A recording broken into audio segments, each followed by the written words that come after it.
यहाँ से 20 मई को स्टार्ट करा यहाँ से मॉर्निंग, और यहाँ से जो है सो मैं ही ऑलमोस्ट 9 स्टेट्स कवर किया। मैं भूटान में मैं अपना इंडिया का तिरंगा लहराया, जो कि मेरा एक ड्रीम था, मैंने कंप्लीट किया। उसके बाद जो है सो मैं वहाँ से भूटान से फिर मैं बांग्लादेश बॉर्डर तक गया, चंद्राबंधा बॉर्डर। राइडर मतलब क्या है, धूप बारिश आंधी तूफान कुछ भी आन तो जब भी राइडर, अब ये कच्चा चबाना पड़ता है, उसको राइडर बोलते हैं। ये सब घर में बैठे बैठे कोई भी पॉपुलर नहीं होता, मेहनत करे तो आगे बढ़ता, कौन सा भी फील्ड है उन्होंने।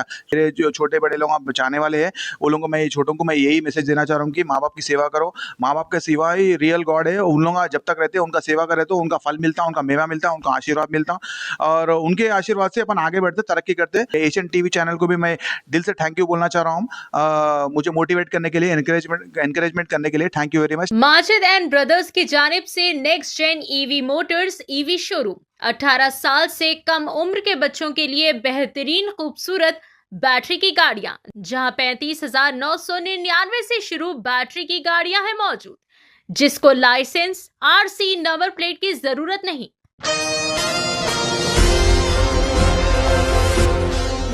शहर हैदराबाद के मशहूर व मारूफ यूट्यूबर व बाइकर राकेश छत्री का शानदार कारनामा सिर्फ 9 दिन में 5,000 किलोमीटर से ज़ायद बैनुल-अक़वामी सोलो राइड्स मुकम्मिल।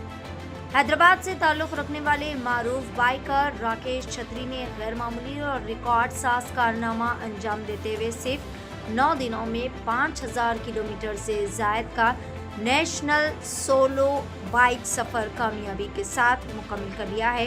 ये तारीखी सफ़र हैदराबाद से शुरू हुआ, जिसके दौरान राकेश छत्री ने 9 रियासतों का सफ़र तय किया और भूटान व बांग्लादेश की 2 बैनुल-अक़वामी सरहदों को अबूर किया। इसके अलावा इन्होंने शुमाल मशरिक़ी हिंदुस्तान, आसाम व मेघालय के दुश्वार गुजार और दिलकश इलाकों का भी अहाता किया। इस पूरे सफ़र के दौरान राकेश छत्री को 44 डिग्री सेंटीग्रेड की शदीद गर्मी, तवील मुसाफत, मुख्तलिफ मौसमी हालात और मुश्किल सड़कों का सामना भी करना पड़ा, लेकिन इनके हौसले और अज़म में कोई कमी नहीं आई।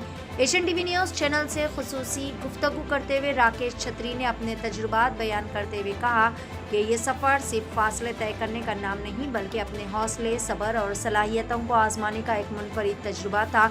इन्होंने मज़ीद कहा कि हर दिन इनके लिए एक नया चैलेंज था, कहीं शदीद गर्मी, कहीं तवील और सुनसान शाह राहें और कहीं बैनुल-अक़वामी सरहदों की पेचीदा कार्रवाइयाँ, लेकिन मेरा अज़म मजबूत था और मेरी नज़रें सिर्फ मंजिल पर मरकूज़ थी।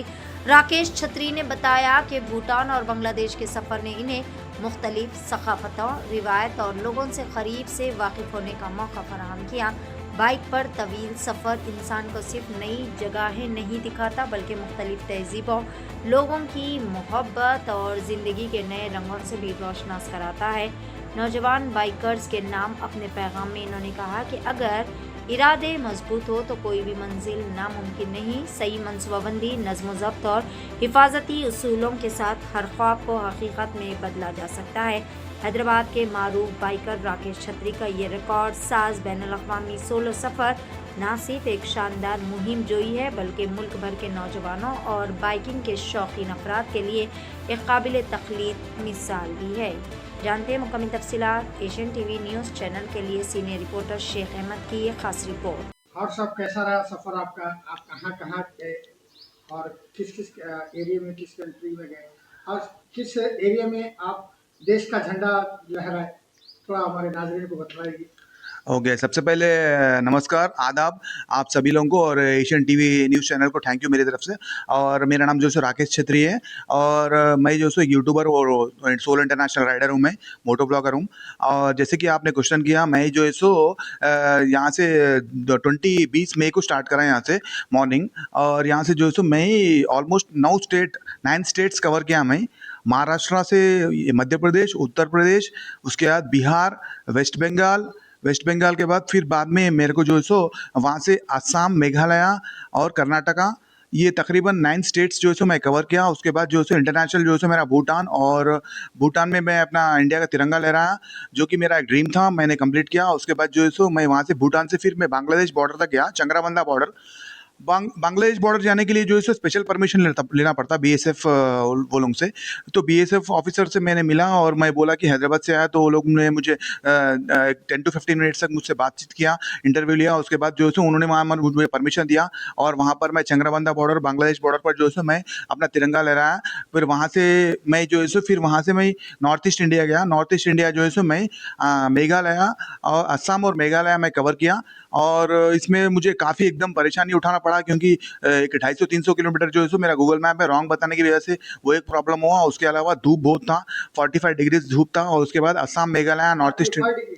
जी 45 डिग्रीज जो है सो एकदम ऐसा धूप था कि जैसा मेरे ब्लॉग में ही बताया मैंने, काफ़ी एकदम परेशानी झेलना पड़ा। और ये धूप में जैसा कि मैं रोड में चला रहा, तो मेरे को रोड में चला सर का फील नहीं हुआ, जैसा एक गर्म तवे में गाड़ी चला सर का फील हुआ। तो इतना परेशानी झेल कर गया। तो मेरे को अंदर से एक था जुनून था करना बोलकर। तो मैं हिम्मत नहीं हारा। बीच में एक 200 किलोमीटर स्टार्टिंग डे में करे, जब मेरे को खाना भी खाना दिल ना बोला, सिर्फ जूस वगैरह इसमें मेरे को चला। 2-3 दिन के बाद मेरा बॉडी अडेप्ट हुआ। उसके बाद खाना का मेरे को इस जर्नी की वजह क्या है, और यहाँ पर आपकी यहाँ तक से जो सफलता जो हासिल हुई आपको, उसकी वजह क्या है? उसकी वजह जो है सो वजह यही है कि मेरे माँ बाप का आशीर्वाद है। सबसे पहली बात तो मेरे माँ बाप का आशीर्वाद है। उसके बाद मेरे चाहने वालों का प्यार दुआ है उनकी वजह से। और उसके बाद मेरी मेहनत है। हर कोई बोलता मेहनत बोलता, मगर मैं तो ऐसा नहीं बोलता हूँ, क्योंकि फर्स्ट मेरे माँ बाप का आशीर्वाद है। उसके बाद जो है सो मेरे चाहने वालों का प्यार है, बड़ों का आशीर्वाद, छोटों का प्यार है। और उसके बाद मेरी मेहनत है, इसलिए मुझे वहाँ पर अच्छे लोग भी मिले। और जैसे कि आजकल बहुत फेक लोग हैं, हम किसी को बिलीव नहीं कर सकते, मगर मेरे को बहुत अच्छे लोग मिले, तो इसलिए मेरा सफ़र अच्छा हुआ। तो क्रेडिट मैं वो लोगों को भी देना चाह रहा हूँ। खास करके स्पेशल ऐसे कौन से लोग मिले जो आपको वहाँ खुशी महसूस हुई और वहाँ पर अपनापन महसूस हुआ? मेरा ये जो राइड का स्पेशल मूवमेंट जो है सो फर्स्ट में डे 1 में जो है सो एक ब्लॉगर है, मोटो ब्लॉगर है, एक लड़की है, उनका नाम वैष्णवी है। उन्होंने मिले थे मेरे को। उन्होंने GT 650 बाइक में आए थे। उन्होंने जो है सो बेंगलुरु से स्पीति वैली जा रहे थे। उन्होंने मेरे को बहुत मोटिवेट एनकरेजमेंट करे, आप इतने लेजेंड राइडर है, आपसे मिलकर हमारा खुशी हुआ बोल के। वो लड़की मुझे बहुत खुशी हुई। बाद में एक राइडर हम लोग बहुत खुश हुए। उसके बाद उनका सफ़र अलग हो गया, मेरा सफ़र अलग हो गया। उसके बाद मैं काफ़ी सब्सक्राइबर्स से मिला, काफ़ी मेरे चाहने वालों से मिला और मेरा दिल खुश हुआ। उसके बाद जो मिनिस्ट्री लेवल से कोई मिनिस्टर लेवल में किसी से मुलाकात हुई? अभी तक तो मिनिस्टर लेवल से ऐसा कुछ भी नहीं हुआ, मगर मुझे काफ़ी सारे ट्विटर से एक्स हो गया, अभी Twitter formerly known as X, Twitter now it's known as X, वहाँ से जो है मुझे कुछ जर्नलिस्ट ने मुझे मैसेज ग्रीटिंग्स दिया, बधाई दिया। आज तक के जर्नलिस्ट वो लोगों ने मुझे विश किया। अभी तो ऐसा मिनिस्टर्स वगैरह से कुछ नहीं हुआ। अब जैसे कि आप सफर में गए तो किस किस कठिन सामना करना पड़ा, कहाँ कहाँ पर ऐसी टर्निंग पॉइंट मिली जहाँ आपको तकलीफ महसूस हुई, करना नहीं करना बोल के कभी ऐसा हुआ? मैं आपको देश के जुनून था कि मैं अपना देश का झंडा लहराऊंगा बोल के, ऐसा कुछ था? देखिए एक्चुअली क्या है, मैं ये 2017 से कर रहा हूँ मैं ये। तो मेरे को धूप वगैरह बारिश, राइडर मतलब क्या है, धूप बारिश आंधी तूफान कुछ भी आए तो जब भी राइडर, अब ये कच्चा चबाना पड़ता है, उसको राइडर बोलते हैं। ये सब घर में बैठे बैठे कोई भी पॉपुलर नहीं होता, मेहनत करे तो आगे बढ़ता। कौन सा भी फील्ड रहने दो, चाहे कौन सा भी फील्ड रहने दो, मेहनत करना पड़ता। तो ये मुझे एक्सपीरियंस है। ये इस बार जो करा मैं नेपाल का राइड 2023 में करा था, उससे भी खतरनाक गर्मी थी, 45 डिग्रीज था, मगर 50 डिग्रीज ह्यूमिडिटी के सर का फील हुआ। और मेरे को क्या है, एक अंदर जुनून था कि जज्बा था मैं ये करूँगा। फर्स्ट 200 किलोमीटर मारे बाद में जो एकदम बॉडी एकदम वो हुआ, वीकनेस हुआ बॉडी, जैसा डिहाइड्रेशन हुए सर का फील हुआ। उसके बाद मैं ब्रेक लिया, थोड़ी दिन दिमाग कूल करके मम्मी को मन में याद करा। उसके बाद मेरे को शक्ति दो बोल के बोला, मेरे को ऑटोमेटिक शक्ति आया। उसके बाद मेरे को अच्छे अच्छे लोग मिले, मेरा मोटिवेट हुआ, मेरा माइंड फ्रेश हुआ। उसके बाद मैं करते करते करते भूटान इंटरनेशनल राइड तक गया। फर्स्ट आप जो देश का झंडा लहराए जी कहाँ पर? फर्स्ट मेरा देखिए, मेरा 2023 में मेरा जब मेरी पहचान बनी, जब 2023 में मैं इंटरनेशनल किया था नेपाल में, और नेपाल कंट्री में अपना तिरंगा लहराया था, वहाँ मेरी अच्छी पहचान बनी। 2023 के बाद फिर 2025 में जो है मैं श्रीलंका मैरीटाइम बॉर्डर है धनुषकोडी, वहाँ से श्रीलंका लगभग 24 किलोमीटर है, वहाँ पर मैं तिरंगा लहराया। उसके बाद जो है भूटान में इंटरनेशनल कंट्री है, फुनचोलिंग तक गया मैं, वहाँ पर भी मैं अपना तिरंगा लहराया। और उसके बाद जो है मैं बांग्लादेश बॉर्डर में अपना तिरंगा लहराया। और उसके अलावा मैं स्पेशल थैंक्स ये राइड में, अगर मेरे को भूटान बांग्लादेश, ये भूटान का जो है सो न्यू रूल्स हो गया अभी, जो भी कंट्रीज से जाते, अलग कंट्रीज से जाते, तो उन लोगों का रूल्स अलग अलग रूल्स था ईच एंड एवरी कंट्री का। तो वो कंट्री में मैं जैसा कि एंट्री होने के टाइम पे वहाँ पर पूछा, तो वहाँ पर रूल्स पूरा टोटली चेंज हो गया। वहाँ पर बायोमेट्रिक मारना पड़ता, बायोमेट्रिक मारकर अपने इंडियन सिटीजनशिप है तो वोटर ID या पासपोर्ट है तो वो लोग अलाउ करते। तो उसका मतलब वहाँ पर जो है सो बायोमेट्रिक का एक नया रूल्स निकला, वो बायोमेट्रिक को, और एक ऐप रहता उन लोगों का, वो ऐप डाउनलोड करना पड़ता। तो इसलिए मुझे काफ़ी थोड़ा दिक्कत कुछ राइडर्स को हुआ बल्कि मैं देखा था, पर मुझे तो ऐसा कुछ भी नहीं हुआ। वहाँ पर गए तो ऑटोमेटिकली वो लोग with in fraction of minutes में मेरे को बायोमेट्रिक एक्टिवेट करे, वो मेरे मम्मी का आशीर्वाद है। और क्योंकि वहाँ पर मेरे कुछ इमिग्रेशन ऑफिसर मैडम थे, वो मैडम बहुत मुझे हेल्प करे। इमिग्रेशन ऑफिसर मैडम मेरे को इतना हेल्प करे कि मेरा फ्रैक्शन ऑफ मिनट्स में मेरा बायोमेट्रिक एक्टिवेट करे। उसके बाद मैं भूटान में एंट्री हुआ।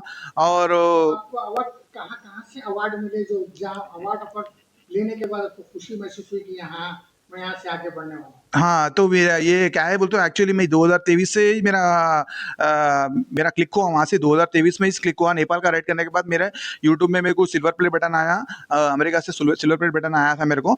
और उसके बाद जो है सो मेरा एक 140 किलोमीटर्स में जो है सो फास्टेस्ट राइड किया था, one city to another city, title दिए थे मेरे को world wide book of records. वो लंदन से मेरा अवार्ड आया था, इंटरनेशनल अवार्ड। और उसके अलावा जो है सो मुझे कुछ अवार्ड्स आए। आपका पूरा नाम? मेरा पूरा नाम राकेश छत्री है। आपके देखने वालों को, चाहने वालों को क्या मैसेज देंगे? और आजकल हेलमेट को लेके बहुत बड़ा मसला चल रहा है, क्योंकि आप इतना बड़ा सफर करें तो बगैर हेलमेट के तो नहीं करेंगे। तो जी। हेलमेट को लेके नौजवानों को क्या मैसेज देना चाहिए? देखिए, मेरा एक ही छोटा सा एक रिक्वेस्ट है, हेलमेट लगाना ज़रूरी है। अगर हेलमेट नहीं लगाए तो क्या हो रहा, मैं काफ़ी राइड पे देखता हूँ, काफ़ी सारे एक्सीडेंट्स होते हैं, काफ़ी सारे बड़े बड़े एक्सीडेंट होते हैं। इसका मेन रीज़न क्या है, हेलमेट नहीं रहने के कारण होता है। ये जो सो जो सर है ना, वो तो अपना नाजुक सा चीज़ है, इसलिए हेलमेट के लिए हेलमेट पहनना ज़रूरी है। अब जैसा 1 लाख की गाड़ी ले रहे तो उसमें 1000 रुपये 2000 रुपये के हेलमेट लेने में क्या जा रहा आपका, है ना?